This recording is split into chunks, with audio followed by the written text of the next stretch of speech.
Hi, this is Tim of the 1916 Company. Welcome and thanks for logging on. If you love this watch, email me. I am still tmosso@thewatchbox.com. It's in the description below. That is my purchase and pricing email question line where you can reach out to me for your questions about this or any watch you find on any of our platforms. I am tmosso@thewatchbox.com for pricing.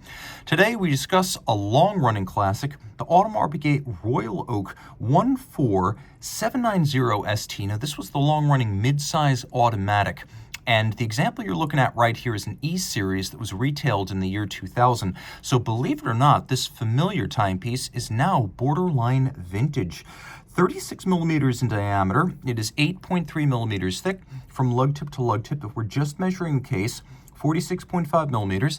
And if we measure the intermediate plots, or these tiny little accessory links, the total rigid distance across the wrist is actually 50 millimeters. And for that reason, I always say Royal Oaks and offshores were larger than their rated size. Not only do they give you the sense ergonomically that they're larger than they are, but they look larger than they are. This could easily pass for 38 or 39 millimeters, and I'm always surprised when I recall that this is technically rated as a 36. Don't think of it that way. Think of it as 38 or 39, because that's how it plays and that's how it wears.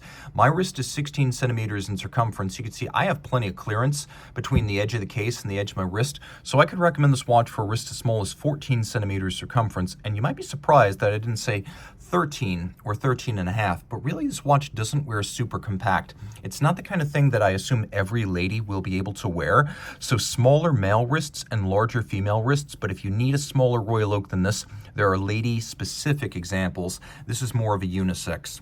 And again, it wears like a bigger watch. It easily fits underneath the cuff, so this is a great watch to wear with formal or informal attire. Taking a look at the bracelet, this is a big part of what you pay for when you buy a Royal Oak, which is why it's important when looking at older examples to ensure that they haven't been over-polished or excessively refinished or unprofessionally refinished. It takes 9 to 11 hours to hand finish this bracelet. The links, intermediate links, and the clasp. Details like the shoulder bevel, like the satination that runs longitudinally across the tops or vertically on the sides. These things can become dulled with time or indistinct. Right here, even the polishes on the inner faces of the plots, the intermediate links, they remain super crisp. Taking a look at the clasp, you can see this is an older clasp style, as it doesn't feature the AP logo in any fashion internally, though it does say Audemars Piguet Swiss. It's a single trigger, so you pull back this one trigger to release it or to re-secure it. That said, it is quite secure, a trigger system being preferable over a friction fit. You can see that internally the clasp is polished and satinated. Removable links are fixed in place using screws, and you can see that you do have quite a few of them, so you're probably going to get the right size if you just go slow link by link when sizing it down. And AP knows how to make a bracelet aesthetically and ergonomically, which is why there are channels between the large links to avoid pinching skin or pulling hair. All of this is fixed to the case using screws and bars, so rest easy. This is much more secure than a spring bar arrangement.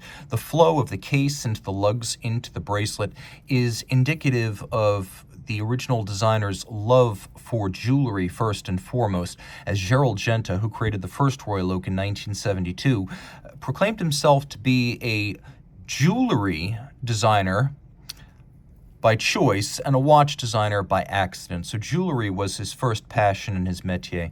So he wanted to create a bracelet that just happened to have a timepiece attached. And so the Royal Oak was envisioned as a bracelet first and a watch second. The bezel was envisioned as a tribute to a vintage diving helmet that Genta really liked. It is rounded and octagonal, whereas the screws, or they're bolts to be precise, the bolts inside the bezel are white gold. And you can really see the difference between uncoated traditional white gold and steel, with the steel being white like platinum and the white gold almost looking yellow, a very warm, jaundiced aesthetic. That's what traditional white gold looks like without rhodium plating, and they were always fixed this way by AP because they do create a contrast. Now, the other important thing here, and you can see it well, is that all of the bolts are recessed in the bezel. When the bolts become flush with the bezel or stand proud of it, that is the threshold for replacement at AP. So this bezel has a a lot of life left in it. You can see that the outer face is satinated, then there's a rounded polished facet, and then there's satin vertical finish from top to bottom. We also have a hexagonal screw-down crown to match the hex profile of the bolts, and the watch is 50 meters water resistant, which when combined with a screw-down crown is actually sufficient for surface swimming. Now here's the really cool part. See that little notch above the stem tube assembly? This is a monoblock case. Long before AP went to multi-part three-piece cases, even on the jumbos, the traditional Royal Oaks were built the way Gerald Gent envisioned them, with a monoblock case where the case back and the case itself are one piece milled from the solid. It was expensive, it was time-consuming, it yielded a better water seal, but again, it was expensive and it was time-consuming, and AP ran out of patience, which is why today the Royal Oaks use three-piece cases. But back in 2000, when this thing crossed the counter at an AP retailer, the company was still making monoblock case automatics and jumbos. And so we have this wonderful piece of AP tradition from when the cost was truly no object. You can also see I've activated the hacking seconds or stop seconds function. The watch has that. It also has a quick set, so you can rapidly set the date should the watch run down or encounter an irregular length month. You can see that right there. This is actually an Audemars Piguet caliber 2225, which is based on the Jaeger-LeCoultre 889. And right up until the year 2000, Audemars Piguet had owned 40% of Jaeger-LeCoultre, so it was very much inside the family. The watch does feature that 2225 inside. You can see early E-series, and you can see that the screws on the back that correspond to the bolts, those two are white gold. The movement's a bidirectional automatic winder with a 40-hour power reserve, a 4 Hz beat rate. It pivots on 36 joules.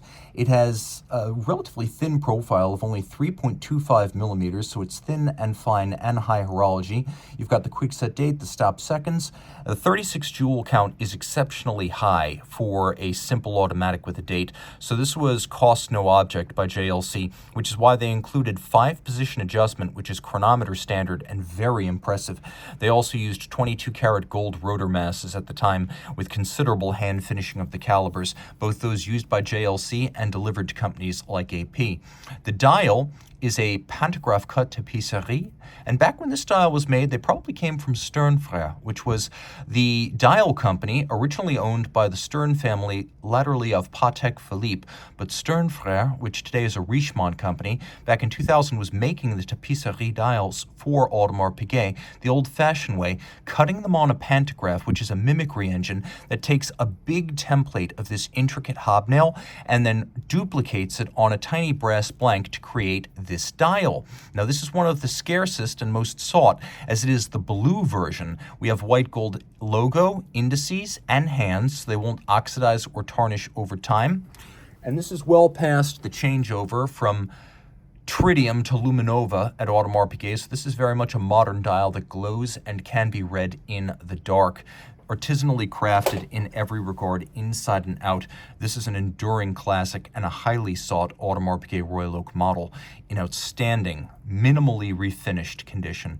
Reach out to Team Mosso at thewatchbox.com for purchase and pricing details.